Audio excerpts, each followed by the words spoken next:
Ramat Ghani linnapea, see on umbes 170 000 elanikuga linn, mis asub otse Tel Avivi kõrval, on just andnud korralduse avada avalikud pommivarjendid. Keegi ei käskinud tal seda ametlikult teha, kuid ta pole ainus. Kiryat Gati linn Lõuna-Iisraelis, Karmeeli linn Põhja-Iisraelis ja Eilat Lõuna-Iisraelis on kõik ühinenud Ramat Ghaniga, avades taas avalikud varjendid ilma kodurinde juhtkonna juhiste muutumiseta. Seega ei ole riiklikku häiretaset tõstetud. Need on lihtsalt omavalitsused, kes teevad sisuliselt ise oma otsuseid. Kuid arvestades, et USA on rünnanud Iraani 12 ööd järjest ja Iraan on selgesõnaliselt ähvardanud Iisraeli rünnata, inimesed pööravad sellele väga suurt tähelepanu. Ilmselgelt nägime ka viimaseid Donald Trumpi ähvardusi Axioses, et massiivne rünnak Iraani Islaamivabariigi vastu näib praegu USA jaoks laual olevat.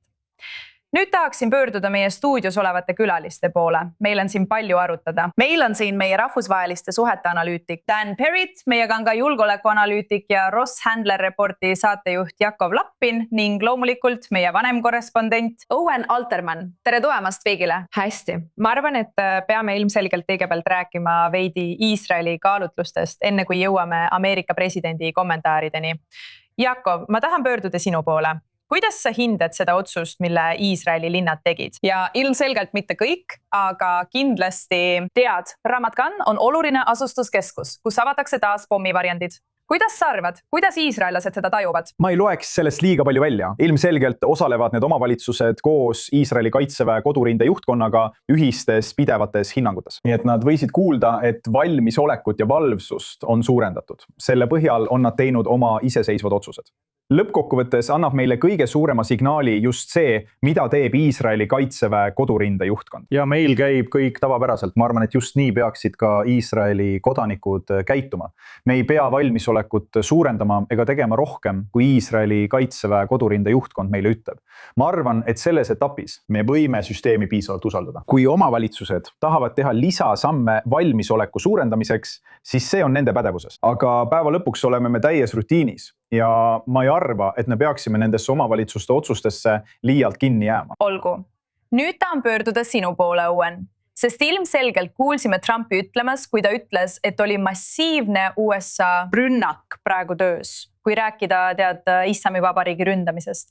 Et Iisrael oleks valmis 2 minutiga liituma, kui USA administratsioon seda küsiks. Muidugi lisas ta sellele, et kui Iisrael sekkuks, oleksid sellel tagajärjed.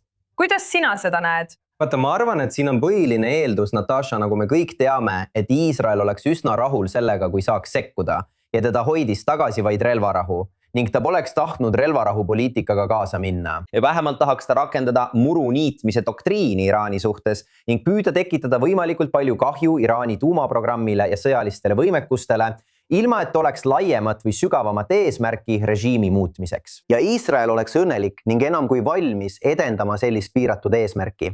Ja arusaam on, et just Ameerika Ühendriigid on hoidnud Iisraeli tagasi. Seega on loogiline, et kui Donald Trump annaks Iisraeli valitsusele rohelise tule, Iisraeli valitsus ja Iisraeli sõjavägi liituksid rõõmuga. Ja Iisraeli avalikkus kogu poliitilises spektris, isegi valimiste eel, oleks rõõmus, kui see juhtuks. Õige. Dan, ma pean ütlema, ma mõtlen, tekib paratamatult tunne, et see on lihtsalt jällegi retoorika, mis püüab kõigile pooltele meele järel olla, eks. Öeldes, et Iisrael sekkub, aga sellel on tagajärjed. See on ilmselgelt. Ma arvan, et võib eeldada, et see on mingisugune sõnum Iraani Islamivabariigile. Et tead, me püüame takistada Iisraeli sekkumist, aga see võib muutuda. Muidugi, ma tahan rääkida neist ähvardustest rünnata kõiki Ameerika liitlasi piirkonnas, mitte ainult Pärsia lahe riike, mitte ainult Araabia riike, kus on USA baasid. Kas te arvate, kas on üldse võimalik, et need liitlased sekkuksid sellesse võitlusse sel hetkel?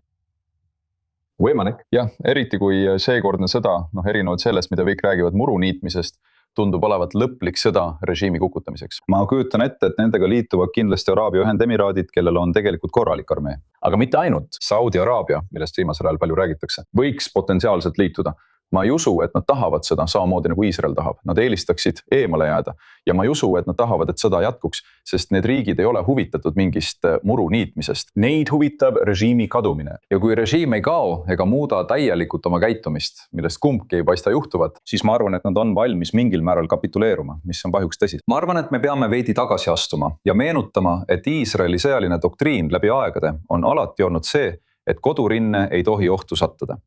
Sest riik on väike ja see on demokraatia ning demokraatiad ei talu hästi pikaajalist kahju kodurindel. Et ta see lühidalt, selgelt, otsustavalt ja kiiresti. 6-päevane sõda oli selle kulminatsioon, kuid tegelikult on peaaegu iga sõda olnud enam-vähem samasugune.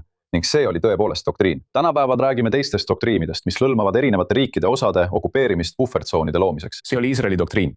Kui ma kuulen Netanyahu soovist sõda uuesti alustada ja muidugi on taustal kõik kahtlused selle kohta, kuidas poliitika sellesse sobitub. Ja kui ma kuulen arutelu muru niitmise üle, siis ma näen, et iisraelased veedavad veel 4 nädalat, 8 nädalat pommivarjendites. Rohkem kahju, rohkem inimelude kaotust Iisraelis, mille nimel? Ilma mingi otsustava tulemuseta. Nii et kui Trump ütleb massiivne rünnak, tead, mulle see isegi meeldib, sest võib-olla ta lõpuks mõistab, et kurnamissõjad soosivad džihadiste. Kurnamissõjad soosivad riike, keda ei huvita oma elanikkond. Ei huvita, kas nad kannatavad, kas nad surevad, kas majandus hävib. Nad võivad teha, mida iganes tahavad, sest avalik arvamus ei loe. Iisraeli puhul see lööb ja peakski lugema ja küsimus ongi, mis täpselt on plaanis ja see on palju suurem. Arutelu, aga kas selline me peame asi selle üldse pidama. on olemas? Kas Ameerika Ühendriikide poolt on võimalik massiivne rünnak ilma Iisraeli osaluseta? Ja ma tahan, et sa kiiresti selgitaksid, kui tugev on praegu Islami Vabariigi sõjavägi, arvestades neid rünnakuid, mida me oleme näinud. Esiteks, absoluutselt on olemas stsenaarium, kus USA läheb täiemahulisse konflikti ilma Iisraelita. See on üks võimalikest stsenaariumitest. See on üks võimalustest, milleks CENTCOM on valmis ja pole sugugi kindel, et Iisrael liituks. Ja kui Iisraelil palutakse liituda, siis arvan, et Iisrael peab küsima, mille nimel? Mis on eesmärk? Sest kui see on lihtsalt selleks, et parandada ameeriklaste läbirääkimispositsiooni Hormuzi väinas, kogu lugupidamise juures, see ei ole Iisraeli julgeoleku huvi, mis tooks kaasa raketid, mis langevad siinsetele linnadele. Päeva lõpuks Iraani sõjamasin, et vastata teie teisele küsimusele, on saanud väga tugevalt kannatada. Nende keskmaa ballistilised raketid, need on need raketid, mis jõuavad siia, varud on vähenenud. See ei tähenda, et neil üldse enam poleks. Neil on kindlasti veel mõned alles ja nad suutsid osa oma maa-alustest raketisilodest uuendada. Nii et jah, nad suudavad endiselt Iisraeli tabada, kuid neil pole praktiliselt üldse õhutõrjet. Nende sõjaväebaasid on Iisraeli tulejõu ees täiesti kaitsetud. Aga veelgi huvitavam on see, et Iisrael on viimastel nädalatel vihjanud sellele, et kui Iisrael peaks sellesse sõtta tagasi minema, siis ei lepi nad enam sama sihtmärkide nimekirjaga nagu eelmisel korral. Nad hakkavad sihtima sihtmärke, mille eesmärk on destabiliseerida Iraani režiimi ja püüda seda kukutada. Püüda jõuda lõppmänguni, sest just selliseid vihjeid oleme saanud Iisraeli ametnikelt. Ja see on ilmselt üks põhjusi, miks Iraan on loobunud selle riigi ründamisest.